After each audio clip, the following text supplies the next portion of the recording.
Baik, Assalamualaikum warahmatullahi wabarakatuh. Jumpa lagi dengan saya untuk mata kuliah manajemen sumber daya alam. Ya, untuk mata kuliah ini kita hari ini akan membicarakan tentang peranan sumber daya alam, ya, dan lingkungan juga dalam pembangunan ekonomi.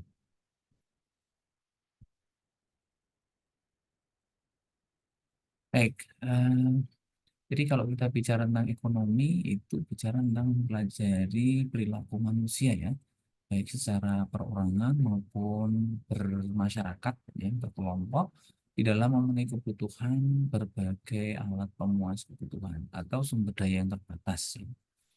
Nah, alat pemuas kebutuhan itu disebut sebagai sumber daya. Baik itu barang konsumsi, barang produksi, ya termasuk di dalamnya adalah tanah mineral dan bahan bakar itu sebagai sumber daya alam, kemudian tenaga kerja, sumber daya manusia, ada sumber daya modal, capital. Nah, untuk memenuhi barang sumber daya, maka dibutuhkan pengorbanan.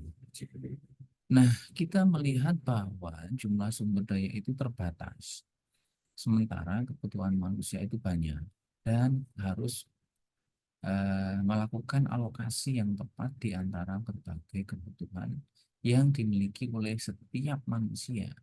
Setiap manusia memerlukan sumber daya itu dan harus memenuhi atau melakukan pilihan-pilihan yang harus dilakukan. Nah, oleh karena itu di dalam ilmu ekonomi harus mampu memberikan informasi yang berguna dalam pengambilan keputusan baik untuk pribadi maupun juga pemerintah dalam hal ini kebutuhan bersama. Misalnya dalam neraca perdagangan internasional, suatu negara sangat dipengaruhi oleh tersedianya sumber daya alam di negara tersebut. Seperti misalnya cadangan sumber minyak bumi, gas alam, maupun komoditas pertanian. Ya, misalnya di Indonesia itu ada komoditas teh, kelapa sawit, cengkeh, kopi, dan sebagainya.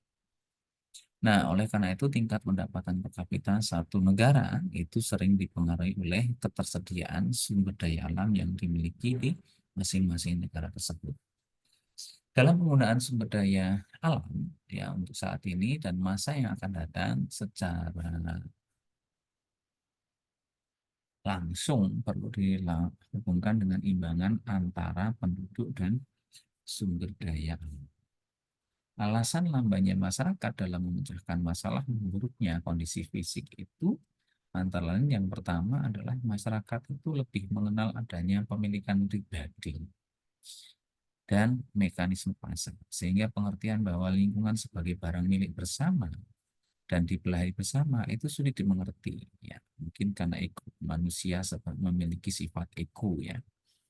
Kita tidak mengetahui secara pasti apa yang sesungguhnya diinginkan oleh masyarakat itu. Demikian pula tentang teknologi untuk menghasilkan apa yang diinginkan. Yang ketiga, karena adanya eksternalitas, maka biaya produksi barang dan jasa sering menjadi tidak jelas.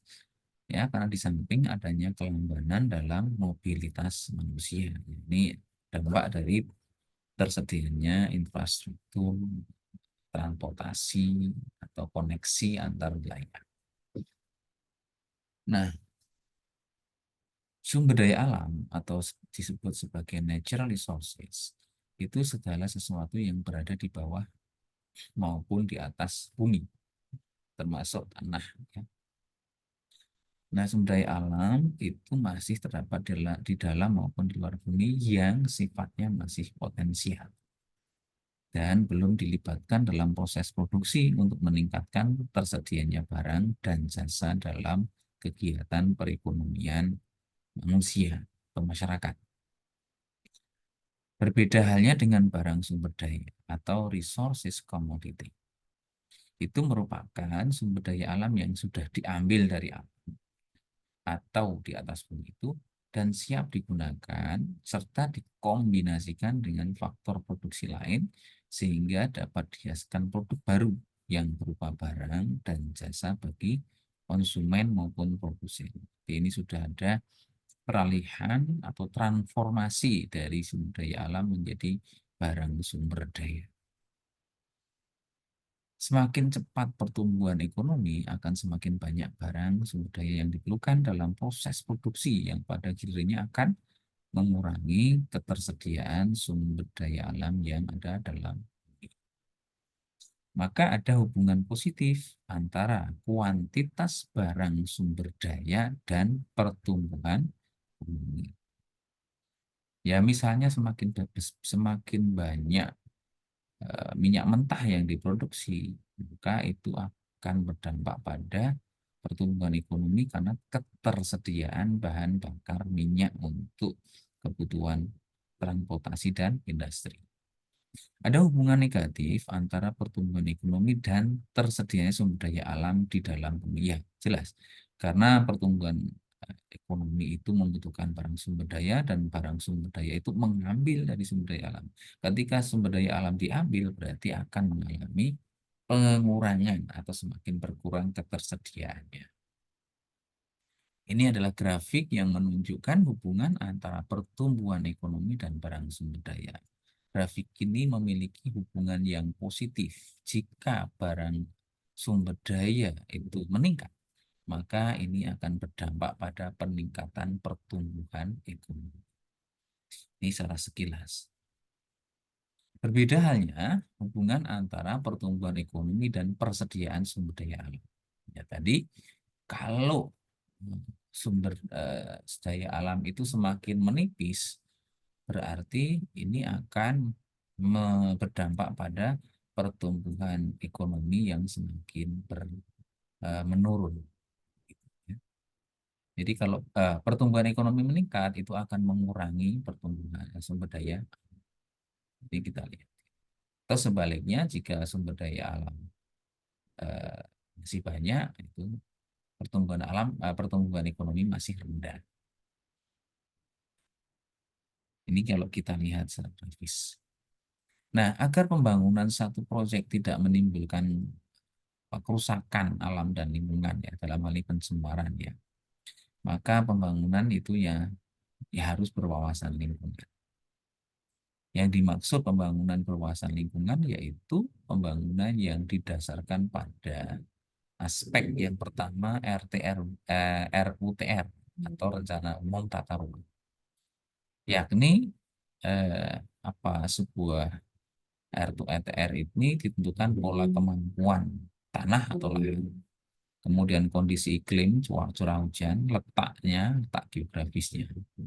Pola tersebut dipengaruhi oleh lingkungan alam yang menjadi titik tolak dibentuknya zonasi atau kawasan lingkungan. Maka nanti ada zonasi kawasan hijau, kawasan industri, kawasan pemukiman. Itu penting pemetaan untuk menentukan pembangunan yang berkelanjutan.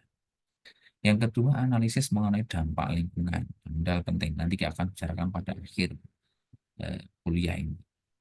Harus dilakukan studi kelayakan, baik teknis lingkungan maupun sosial ekonomis, ya, untuk menentukan ambang batas pencemaran bila didirikan satu proyek. Jadi untuk melihat kira-kira sejauh mana toleransi terhadap sebuah proyek yang harus dilakukan sehingga tidak terjadi kerusakan alam, sumber daya alam dan lingkungan. Nah, pembangunan yang berwawasan lingkungan itu pembangunan yang memperlakukan sumber daya alam itu dengan melihat hasil positif maupun hasil negatifnya. Baik, jadi dampak positif negatifnya itu harus dipertimbangkan. Ya, produksi barang dan jasa itu merupakan dampak positif atau hasil positif, sementara ada limbah dan pencemaran itu merupakan dampak negatif. Oleh karena itu, ada hubungan positif antara pembangunan ekonomi dan pencemaran lingkungan. Jika pencemaran lingkungan itu jika sebuah pertumbuhan ekonomi itu meningkat, itu bisa berdampak pada pencemaran yang juga meningkat. Ini yang harus kita cermati.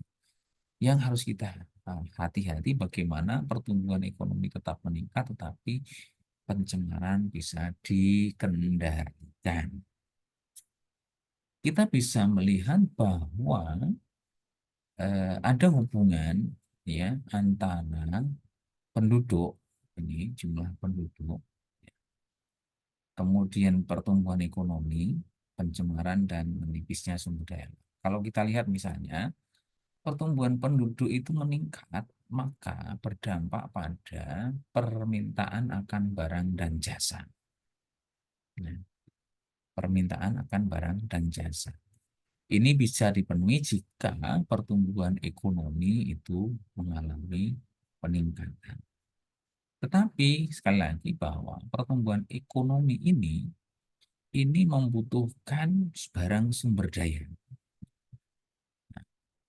Dengan kebutuhan barang sumber daya yang meningkat untuk peningkatan pertumbuhan penduduk ini, maka sumber daya alam sebagai sumber utama barang sumber daya itu menipis, ya akan menipis. Dan ini akan berdampak pada negatif terhadap penduduk, eksistensi penduduk.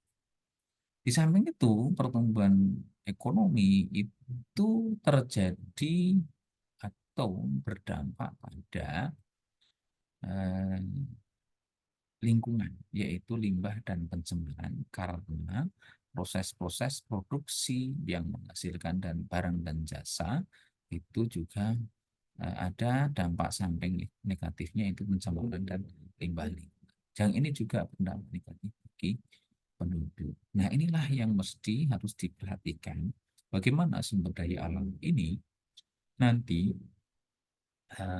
bisa dikendalikan dalam memberikan pertumbuhan ekonomi, ya, cadangannya tetap ada, dan bisa dikendalikan juga terhadap lingkungan yang tercemar. Jadi dampak negatifnya bagaimana diantisipasi, diminimalisir, namun dampak positifnya tetap bisa ditingkatkan.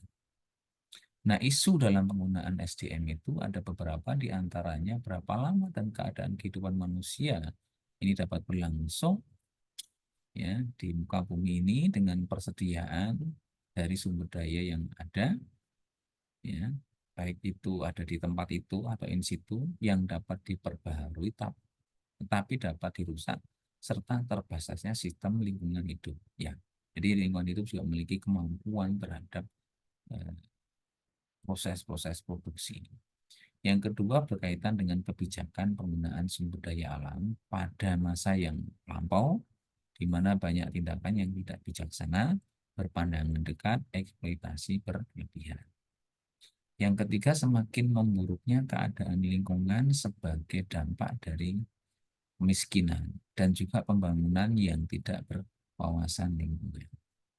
Dan yang keempat adalah peranan yang diberikan kepada mekanisme pasar dalam menentukan bagaimana sumber dikelola sepanjang waktu ini. Jadi mekanisme pasar yang bersifat monopolistik itu juga bisa berdampak rusak, atau sebaliknya mekanisme pasar yang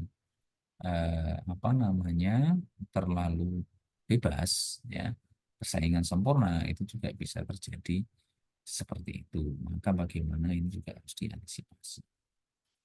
Ada beberapa alternatif dalam penggunaannya. Yang pertama, sumber daya dihabiskan secara cepat dalam satu periode dengan pertumbuhan yang cepat dan standar yang tinggi, diikuti dengan kehancuran. Nah, ini yang tidak diharapkan. Yang kedua, dimanfaatkan perlahan-lahan sumber daya alam itu, sehingga tingkat pendapatan standar hidup tetap rendah, tapi jangka waktu yang lama. Jadi kalau mau awet SDA-nya, ya itu harus dihemat gitu. Yang ketiga, sumber daya dimanfaatkan secara cepat guna menciptakan kemampuan untuk menghasilkan sumber daya yang dapat diperbarui, guna menggantikan sumber daya yang tidak pulih sehingga perekonomian dapat berlangsung. Inilah alternatif yang paling bisa dijalankan, karena itu pemanfaatan dengan cepat, tetapi juga ada upaya-upaya untuk mendapatkan pengganti atau substitusi dan juga teknologi yang di. Kemudian alternatif yang keempat, ini sumber daya itu dihemat, ya, dikonserv, dimanfaatkan, ya, sedikit demi sedikit, ya, seoptimal mungkin, tapi tidak menjadi usang bila terdapat penemuan teknologi baru. Jadi tetap dimanfaatkan. Yang kelima, perubahan teknologi serta substitusi sumber daya yang tidak dapat diperoleh akan dapat memelihara kelangsungan pertumbuhan ekonomi. Tetapi memburuknya lingkungan akan mengurangi kesejahteraan manusia. Jadi peran teknologi itu menjadi penting, tetapi bagaimana teknologi yang tetap pertama mendukung pertumbuhan ekonomi, yang kedua mencegah terjadinya kerusakan lingkungan dan penurunan tingkat kesejahteraan manusia. Itu alternatif. Saya kira demikian yang bisa saya sampaikan. Terima kasih atas perhatiannya. Assalamualaikum warahmatullahi wabarakatuh.